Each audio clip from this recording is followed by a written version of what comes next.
Simple and short answer is B. Point B पे सबसे ज़्यादा पोटेंशियल होगा।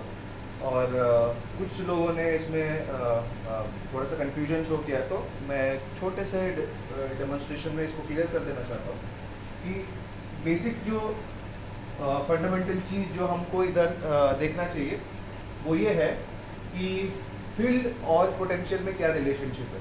कि फील्ड जो होता है, इलेक्ट्रिक फील्ड अगर हम लेते हैं, इलेक्ट्रिक फील्ड ये क्या होता है, negative of the gradient of the scalar field. और ये स्केलर फील्ड जो है ये होता है इलेक्ट्रिक पोटेंशियल। ठीक है, तो अब ग्रेडियंट का क्या मतलब है। अब वही प्रॉब्लम यही होता है कि ग्रेडियंट चीज़ से अब कुछ लोगों को थोड़ा सा डर सा लगता है कि ग्रेडियंट हमें समझ में नहीं आता क्या होता है।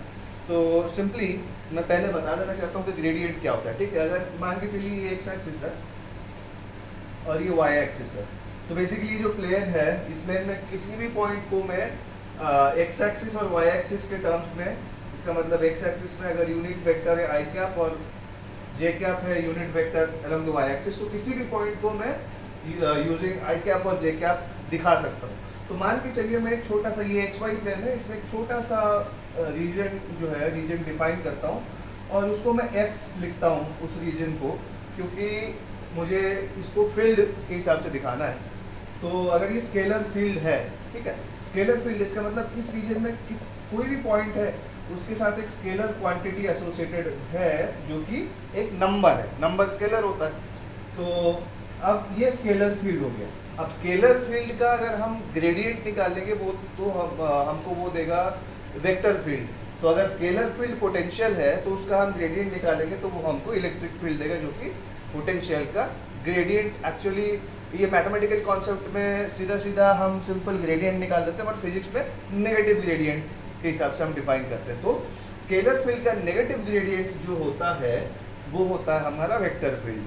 तो अब जैसे कि ये नंबर है तो इसका नेगेटिव ग्रेडियंट, तो ग्रेडियंट का क्या मतलब है, ग्रेडियंट का ये मतलब है, मान के चलिए यहाँ पे एक पॉइंट मैं इसको यहाँ लगता हूँ सेंटर में, ठीक है, ऐसा है कि मैं सेंटर में एक पॉइंट मैंने ले लिया, तो मान के चलो उससे इक्वी डिस्टेंस चारों तरफ मैं स्टैंडर्ड लूँगा 1 2 3 4 पॉइंट लेता हूँ और सेंटर पॉइंट को मैं देता हूँ ओ नाम देता हूँ और सेम डिस्टेंस पे हमारे 4 पॉइंट है, ये है ए, ये पॉइंट बी, ये पॉइंट सी और पॉइंट डी, और ये सेंटर में है ओ।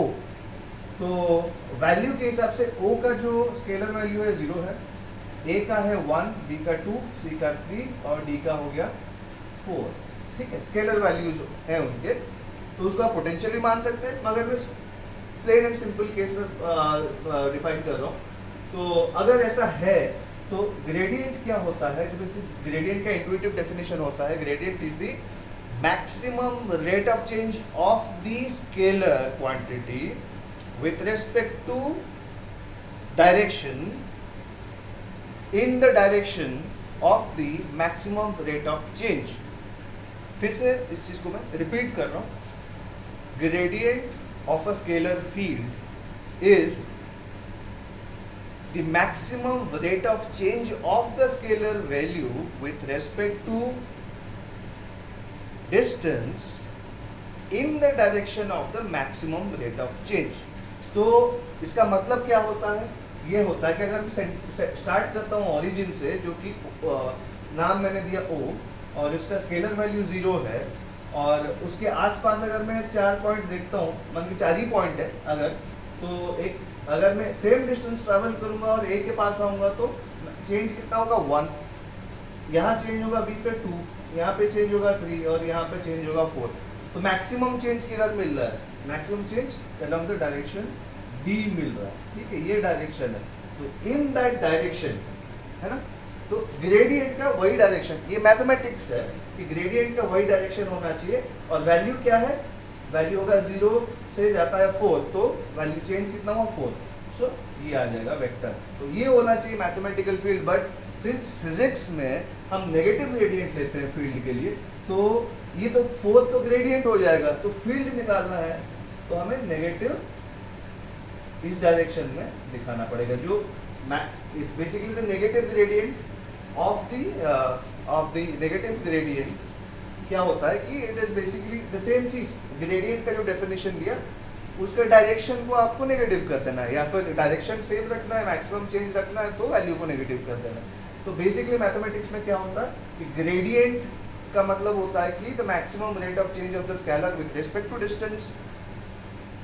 इन the direction of the maximum rate of change. तो जहाँ पे सबसे ज्यादा चेंज हो रहा है जिस डायरेक्शन में, उसी डायरेक्शन में कितना चेंज हो रहा है स्केलर फील्ड, वो हमारा डेफिनेशन होता है फील्ड का, स्केलर वेक्टर फील्ड का। बट यहाँ पे हम इलेक्ट्रिक फील्ड की बात करें और फिजिक्स में प्रॉब्लम फिजिक्स का, तो सिंपल चीज़ है कि नेगेटिव ग्रेडियंट लेंगे। इसका मतलब या तो वैल्यू को नेगेटिव कर दो या डायरेक्शन को नेगेटिव कर दो, ठीक है। तो ये सिंपल सा केस है। इसका मतलब ये है, अब वही बात है कि एक फॉर्मल डेफिनेशन है फील्ड का, अगर पोटेंशियल किसी भी रीजन जो होता है एफ या फील्ड एक्स वाई जेड, अगर ये एफ जो है ये स्केलर क्वांटिटी है, तो बेसिकली इसका ग्रेडियंट अगर मैं लूँगा, ग्रेडियंट एफ जो वेक्टर बन जाएगा वो होगा del F by del X, partial derivative लेंगे क्योंकि एफ हैज 3 वेरिएबल्स, तो del F by del X in I cap plus del F by del Y in J cap plus del F by del Z in K cap, ठीक है। अब individually 3 vector sum है, तो magnitude निकालेंगे तो फिर तो आपको पता है वेक्टर सम ऑफ वेक्टर्स का मैग्नीट्यूड कैसे निकालते हैं। तो ये बेसिकली ये हो गया, ये इसको हम मैथमेटिक्स में सिंपल फील्ड बोलते हैं। मगर अगर हम इसको इलेक्ट्रिक फील्ड बोलना चाहेंगे तो इलेक्ट्रिक फील्ड क्या बन जाएगा, it has to be the negative of the gradient, so negative of the entire thing. इसका मतलब अब वही बात है कि अगर मान के चलिए अब सीधी सी बात है, हाँ हमारे केस में आता है, वहाँ पे और अच्छे से डेमोन्स्ट्रेट हो जाएगा।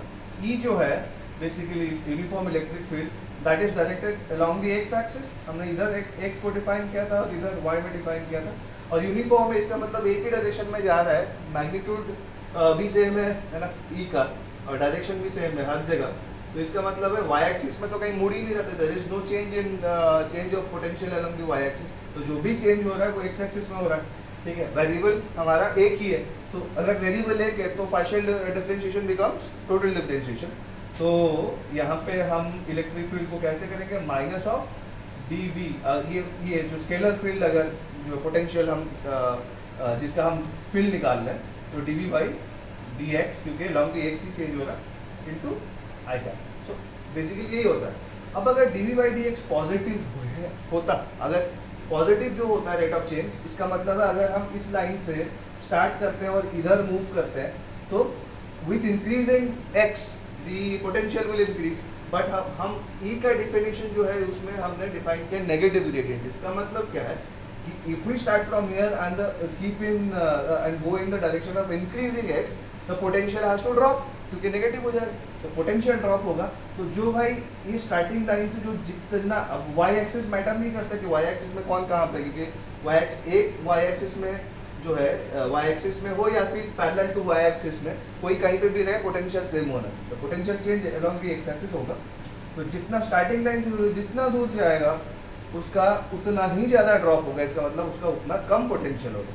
तो अगर यहाँ पे हमारा बी है, बी को ही मैं वाई एक्सिस मान लेता हूँ, बी का जो एक्सिस है, तो इधर ए है और इधर कहीं सी है, इसका मतलब सी जो है, सी का एक्स कोऑर्डिनेट जो है वो बी से ज़्यादा होगा मगर ए से कम होगा। इसका मतलब सबसे ज़्यादा डिस्टेंस कौन जाता है, ए, सबसे कम डी, जीरो जाता ही नहीं है क्योंकि हमने वहीं पे वाई एक्सिस डिफाइन कर दिया।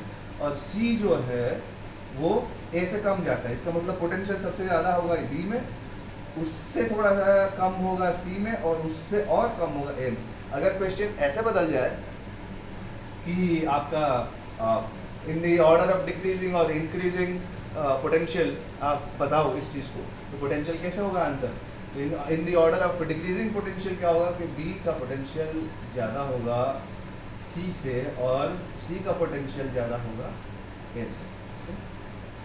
तो ये है पोटेंशियल वाइज ये होगा आपका answer. That's it, thank you.